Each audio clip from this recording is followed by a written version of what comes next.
Mes chers compatriotes, la lutte contre la submersion migratoire devrait être une priorité de l'Union européenne.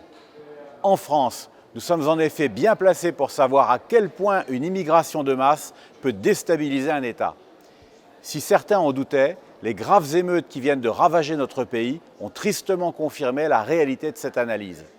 Elles sont en effet en grande partie l'œuvre de populations immigrées ou issues de l'immigration que nous n'avons pas réussi à assimiler et dont les conceptions de la vie en société nous sont fondamentalement étrangères. Bien loin de vouloir le comprendre, l'Union européenne poursuit sans fléchir la folle mission qu'elle s'est donnée d'organiser notre submersion migratoire. Le 8 juin, le Conseil des ministres de l'Intérieur de l'Union, auquel participait Gérald Darmanin, a adopté le pacte migratoire européen proposé en septembre 2020 par la Commission. Cette funeste décision politique a accouché le 13 juin d'un texte juridique, une proposition de règlement relative, je cite son intitulé, à la gestion de l'asile et de la migration. On y retrouve les deux principales propositions de la Commission. Le principe d'une relocalisation obligatoire au sein de l'Union des migrants arrivant en Grèce ou en Italie et la sanction frappant tout État membre récalcitrant d'une amende de 20 000 € par migrant refusé. On y trouve aussi des nouveautés effrayantes, notamment l'idée que la Commission sera chargée d'établir un rapport prévoyant chaque année le nombre de débarquements prévus. Preuve qu'on accepte la submersion migratoire comme une fatalité au lieu de la combattre. Ou encore le pouvoir expressément donné à la Commission, je cite l'article 7 quater, de déterminer un nombre plus élevé de relocalisations si le contingent prévu de 30 000 migrants par an s'avère trop optimiste.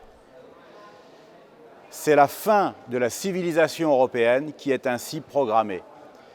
2 États seulement sur 27 ont protesté avec vigueur, la Hongrie et la Pologne. Ils sont les derniers remparts de l'Europe. Le Premier ministre polonais, Mateusz Morawiecki, a notamment déclaré « Ce n'est pas un pacte migratoire, c'est un diktat qui vise à changer la culture européenne ». Il a annoncé dans la foulée qu'un référendum serait organisé en Pologne sur la politique migratoire de l'Union. Malgré l'opposition de ces deux pays, le Conseil européen des 29 et 30 juin, auquel participait Emmanuel Macron, a adopté à son tour cette funeste proposition de règlement. Chose à peine croyable, l'unanimité n'est pas requise par les articles 78 et 79 du traité sur le fonctionnement de l'Union européenne pour adopter des décisions en matière migratoire. La Pologne et la Hongrie sont donc impuissantes à bloquer ce vote obtenu à la majorité qualifiée. On ne remercie pas Nicolas Sarkozy d'avoir accepté cet abandon majeur de souveraineté introduit par le traité de Lisbonne.